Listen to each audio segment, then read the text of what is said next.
Saya memang selalu dituduh dengan macam-macam kata-kata hina lah. Dulu daripada UMNO saja. Kemudian disambut oleh PAS, dia dah jadi UMNO dan PAS dah. Sekarang disambung oleh Ceplos. Ada benda biasa yang orang maki saya. Raja Formula, merajuk, Perdana Menteri kata, nyet, nyet, nyet. Saya ingat nyet ni ayam je, ayam penyet. Kalau yang baik sikit dalam PKR sekarang ni, dia akan kata konon dia rasa dia seorang je lah paling cerdik dan paling betul.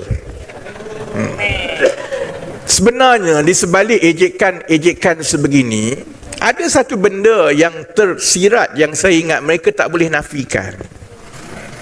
Saya ada pandangan kan, banyak pandangan saya memang betul.